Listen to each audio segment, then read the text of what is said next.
ओम शांति। आज 14 नवंबर 2023 की साकार मुरली। आज बाबा ने कहा, मीठे बच्चे, मनुष्य को देवता बनाने की सर्विस में विघ्न जरूर पड़ेंगे। तुम्हें तकलीफ सहन करके भी इस सर्विस पर तत्पर रहना है, रहमदिल बनना है। प्रश्न, जिसे अंतिम जन्म की स्मृति रहती है उसकी निशानी क्या होगी?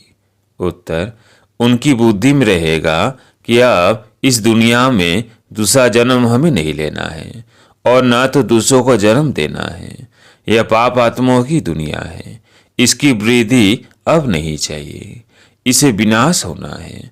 हम इन पुराने वस्त्रों को उतार अपने घर जाएंगे। अब नाटक पूरा हुआ। गीत है नई उम्र की कलियां। ओम शांति। बाप बेट बच्चों को समझाते हैं कि तुम बच्चों को हर एक की ज्योति जगानी है, ये तुम्हारी बुद्धि में है। बाप को भी बेहद का ख्याल रहता है कि जो भी मनुष्य मात्र है उनको मुक्ति का रास्ता बताए। बाप आते ही हैं बच्चों की सर्विस करने, दुख से लिबरेट करने। मनुष्य समझते नहीं है कि यह दुख है तो सुख का भी कोई स्थान है, ये जानते नहीं। शास्त्रों में सुख के स्थान को भी दुख का स्थान बना दिया है। अब बाप है रहम दिल, मनुष्य तो यह भी नहीं जानते कि हम दुखी हैं, क्योंकि सुख का और सुख देने वाले का पता ही नहीं है। यह भी ड्रामा की भावी। सुख किसको कहते हैं, दुख किसको कहते, ये जानते नहीं। ईश्वर के लिए कह देते कि वही सुख दुख देते हैं, गोया उस पर कलंक लगाते हैं। ईश्वर जिनको बाप कहते हैं उनको जानते ही नहीं। बाप कहते हैं कि मैं बच्चों को सुख ही देता हूँ। तुम अब जानते हो बाबा आया है पतितों को पावन बनाने। कहते हैं मैं सबको ले जाऊंगा स्वीट होम। वह स्वीट होम भी पावन है, वहाँ कोई पतित आत्मा रहती नहीं, उस ठिकाने को कोई जानते नहीं। कहते हैं कि फलाना पार निर्वाण गया, परंतु समझते नहीं। बुद्ध पार निर्वाण गया तो जरूर वहां का रहने वाला था, वहां ही गया। अच्छा, वह तो गया, बाकी दूसरे कैसे जाए? साथ तो कोई को ले नहीं गया। वास्तव में वो जाते नहीं। इस रिश्ता पतित पावन बाप को याद करते हैं। पावन दुनिया दो है, एक मुक्ति धाम, दूसरा जीवन मुक्ति धाम। शिवपुरी और विष्णुपुरी, यह रावणपुरी। परमपिता परमात्मा को राम भी कहते हैं। राम राज्य कहा जाता है तो बुद्धि परमात्मा की तरफ चली जाती है। मनुष्य को तो सब परमात्मा मानेंगे नहीं, तो तुमको तरस पड़ता है, तकलीफ तो सहन करनी पड़े। बाबा कहते, मीठे बच्चे, मनुष्य को देवता बनाने में इस ज्ञान यज्ञ में विघ्न बहुत ही पड़ेंगे। गीता के भगवान ने गाली खाई थी ना, गालियां उनको भी और तुमको भी मिलती है। कहते हैं ना, किसने शायद चौथ का चंद्रमा देखा होगा। यह सब दंत कथाएं। दुनिया में तो कितना गंद है। मनुष्य क्या क्या खाते हैं, जानवरों को मारते हैं, क्या क्या करते हैं। बाप आकर इन सब बातों से छुड़ा देते हैं। दुनिया में मारामारी कितनी है, तुम्हारे लिए बाप कितना सहज कर देते हैं। बाप कहते हैं कि तुम सिर्फ मुझे याद करो तो विकर्म विनाश हो जाएंगे। सबको एक ही बात समझाओ। बाप कहते हैं अपने शांति धाम और सुख धाम को याद करो। तुम असल वहाँ के रहवासी हो। सन्यासी लोग भी वहाँ के लिए ही रास्ता बताते हैं। अगर एक निर्वाण धाम चला गया तो फिर दूसरे को कैसे ले जाएंगे? उनको कौन ले जाएगा? समझो, बुद्ध निर्वाण धाम में गया, उनके बौद्धि तो यहाँ बैठे हैं, उनको वापस ले जाए ना। गाते भी हैं जो पैगंबर है सबकी रूह यहाँ है, यानी किस न किस शरीर में है, फिर भी महिमा गाते रहते हैं। अच्छा, धर्म स्थापन करके गए, फिर क्या हुआ? मुक्ति में जाने लिए मनुष्य कितना माथा मारते हैं। उसने तो यह जब तब तीर्थ आदि नहीं सिखाया। बाप कहते हैं मैं आता ही हूँ सबकी गति सदगति करने, सबको ले जाता हूँ। सतयुग में जीवन मुक्ति है, एक ही धर्म है, बाकी सब आत्माओं को वापस ले जाते हैं। तुम जानते हो वो बाबा है भगवान। हम सब माली हैं। मम्मा बाबा और सब बच्चे माली बन बीज बोते रहते हैं। कलम निकलती है, फिर माया के तूफान लग पड़ते हैं। अनेक प्रकार के तूफान लगते हैं। यह माया के विघ्न। तूफान लगते हैं तो पूछना चाहिए, बाबा इसके लिए क्या करना चाहिए? सीमा देने वाला बाप है। तूफान तो लगेंगे ही। नंबर 1 है देहाभिमान। यह नहीं समझते कि मैं आत्मा अविनाशी हूँ, यह शरीर विनाशी है। हमारे 84 जन्म पूरे हुए, आत्मा ही पुनर्जन्म लेती है। घड़ी घड़ी एक शरीर छोड़ दूसरा लेना आत्मा का ही काम है। अब बाप कहते हैं तुम्हारा यह अंतिम जन्म है। इस दुनिया में दूसरा जन्म नहीं लेना है, न किसको देना है। पूछते हैं कि फिर सृष्टि की वृद्धि कैसे होगी? अरे इस समय सृष्टि की वृद्धि नहीं चाहिए, यह तो भ्रष्टाचार की वृद्धि है। यह रसम रावण राज्य से शुरू हुई है। दुनिया को भ्रष्टाचारी बनाने वाला रावण ठहरा, श्रेष्ठचारी राम बनाते हैं। इसमें भी तुमको कितनी मेहनत करनी पड़ती है। घड़ी घड़ी देह अभिमान में आ जाते हैं। अगर देह अभिमान में ना आए तो अपने को आत्मा समझे। सतयुग में भी अपने को आत्मा तो समझते हैं ना, जानते हैं अभी ये हमारा शरीर वृद्धि हुआ है, इनको छोड़कर नया लेंगे। यहाँ तो आत्मा का भी ज्ञान नहीं है, अपने को देह समझ बैठे हैं। इस दुनिया से जाने की दिल उनकी होती है जो दुखी होते हैं। वहाँ तो है ही सुख, बाकी आत्मा का ज्ञान वहाँ रहता है। एक शरीर छोड़ दूसरा लेते हैं, इसलिए दुख नहीं होता। वो सुख की प्रारब्ध है। यहाँ भी आत्मा तो कहते हैं, फिर बल कोई आत्मा सो परमात्मा कह देते हैं। आत्मा है यह तो ज्ञान है ना, परंतु यह नहीं जानते कि हम इस पाठ से वापस जा नहीं सकते। एक शरीर छोड़ फिर दूसरा लेना जरूर है। पुनर्जन्म तो सब मानेंगे, कर्म तो सब कुटते हैं ना। माया के राज्य में कर्म विकर्म ही बनते हैं, तो कर्म कुटते रहते हैं। वहाँ ऐसे कर्म नहीं जो कुटने पड़े। अब तुम समझते हो कि वापिस जाना है, विनाश होना ही है। बॉम्ब्स की ट्रायल भी ले रहे हैं, गुस्से में आकर फिर ठोक देंगे। यह पावरफुल बॉम्ब्स है। गायन भी है यूरोवासी यादव। भले हम सब धर्म वालों को यूरोवासी ही कहेंगे। भारत है एक तरफ, बाकी उन सब को मिला दिया है। अपने खंड लिए उन्हों को प्यार तो बहुत है, परंतु भावी ऐसी है तो क्या करेंगे? ताकत सारी तुमको बाबा दे रहे हैं। योग बल से तुम राज्य ले लेते हो, तुमको कोई भी तकलीफ नहीं देते हैं। सिर्फ बाप कहते हैं मुझे याद करो, देहाभिमान छोड़ो। कहते हैं कि मैं राम को याद करता हूँ, श्री कृष्ण को याद करता हूँ, तो ये अपने को आत्मा थोड़ी समझते हैं। आत्मा समझते तो आत्मा के बाप को क्यों नहीं याद करते हैं? बाप कहते हैं मुझ परमपिता परमात्मा को याद करो। तुम जीव आत्मा को क्यों याद करते हो?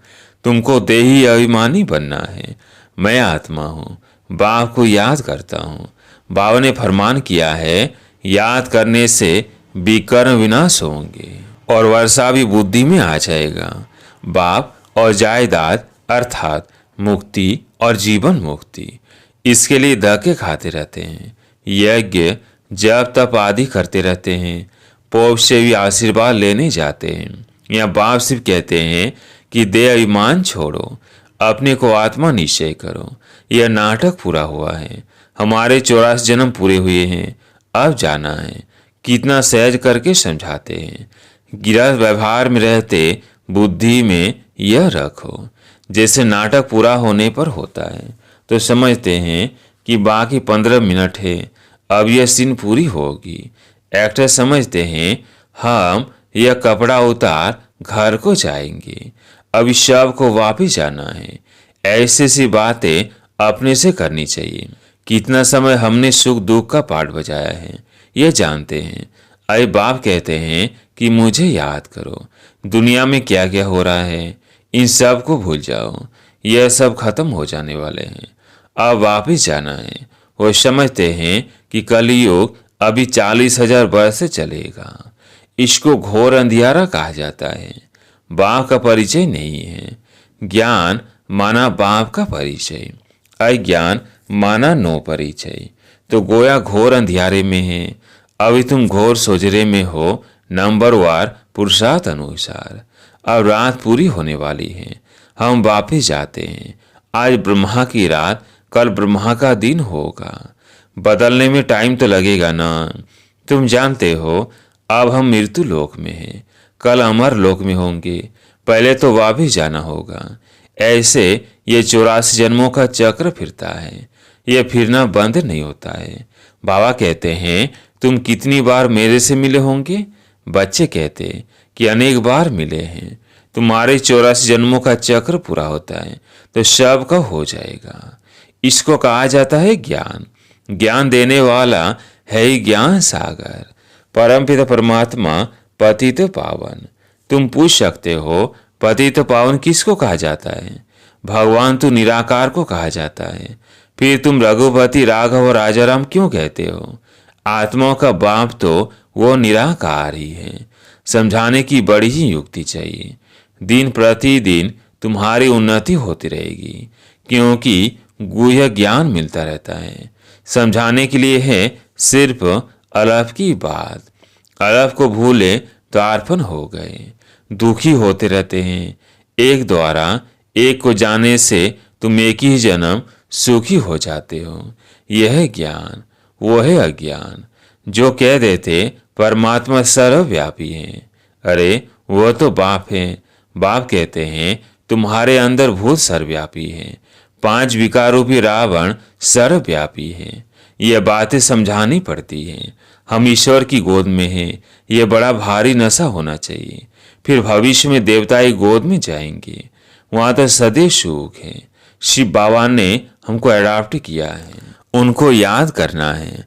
अपना भी और दूसरों का भी कल्याण करना है तो राजाई मिलेगी। यह समझने की बड़ी अच्छी बात है। शिव बाबा है निराकार, हम आत्मा भी निराकार है। वहाँ हम अशरीरी नंगे रहते थे। बाबा तो सदैव अशरीरी ही हैं। बाबा कभी शरीर रूपी कपड़ा पहन पुनर्जन्म नहीं लेते हैं। बाबा एक बार रीइंकॉर्नेट करते हैं। पहले पहले ब्राह्मण रचते हैं तो उनको अपना बनाकर और नाम रखना पड़े ना। ब्रह्मा नहीं तो ब्राह्मण कहाँ से आए? तो यह वही है जिसने पूरे 84 जन्म लिए हैं। गोरा जो फिर सांवरा बना है, सुंदर से श्याम, श्याम से सुंदर बनता है। भारत का भी हम श्याम सुंदर नाम रख सकते हैं। भारत को ही श्याम, भारत को ही गोल्डन एज सुंदर कहते हैं। भारत ही काम चिता पर बैठ काला बनता है। भारत ही ज्ञान चिता पर बैठ गोरा बनता है। भारत से ही माथा मारना पड़ता है। भारतवासी फिर और धर्मों में कन्वर्ट हो गए हैं। यूरोपियन और इंडियन में फर्क नहीं दिखाई पड़ता है। वहाँ जाकर शादी करते हैं तो फिर क्रिश्चियन कहलाने लग पड़ते हैं। उनके बच्चे आदि भी उसी फीचर्स के होते हैं। अफ्रीका में भी शादी कर लेते हैं। अब बाबा विशाल बुद्धि देते हैं चक्र को समझाने की। यह भी लिखा हुआ है विनाश काले विपरीत बुद्धि। यादवों और कौरवों ने प्रीत नहीं रखी, जिन्होंने प्रीत रखी उनकी विजय हुई। विपरीत बुद्धि कहा जाता है दुश्मन को। बाप कहते हैं इस समय सब एक दो के दुश्मन हैं।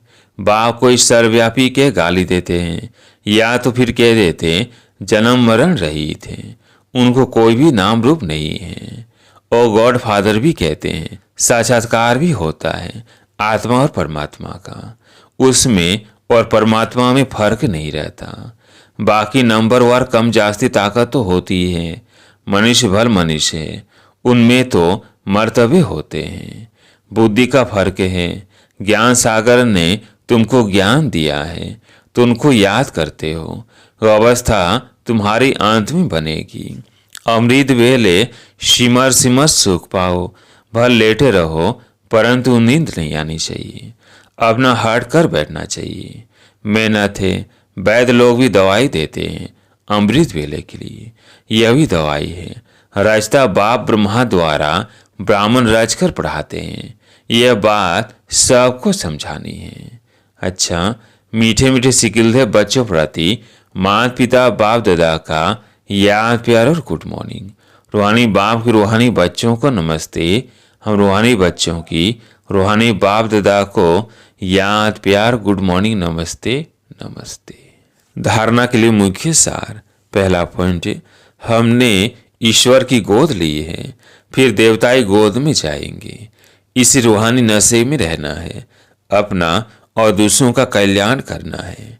दूसरा पॉइंट, अमृत बेले और ज्ञान सागर के ज्ञान का मनन करना है, एक की अविचारी याद में रहना है, देहाभिमान छोड़ स्वयं को आत्मनिश्चय करना है। आज प्यारे मीठे बाबा का वरदान, अमृत वेले से रात तक याद के विधि पूर्वक हर कर्म करने वाले सिद्धि स्वरूप भव। अमृत वेले से रात तक याद के विधि पूर्वक हर कर्म करने वाले सिद्धि स्वरूप भव। अमृत वेले से लेकर रात तक जो भी कर्म करो, याद के विधि पूर्वक करो तो हर कर्म की सिद्धि मिलेगी। सबसे बड़े से बड़ी सिद्धि है प्रत्यक्ष फल के रूप में अत्यंत सुख की अनुभूति होना। सदा सुख की लहरों में, खुशी की लहरों में लहराते रहेंगे तो यह प्रत्यक्ष फल भी मिलता है और फिर भविष्य फल भी मिलता है। इस समय का प्रत्यक्ष फल अनेक भविष्य जन्मों के फल से श्रेष्ठ है। अभी अभी किया, अभी अभी मिला, इसको ही कहते हैं प्रत्यक्ष फल। स्लोगन, स्वयं को निमित्त समझ हर कर्म करो तो न्यारे और प्यारे रहेंगे। मैंपन आ नहीं सकता। स्वयं को निमित्त समझ हर कर्म करो तो न्यारे और प्यारे रहेंगे। मैंपन आ नहीं सकता। अच्छा, ओम शांति।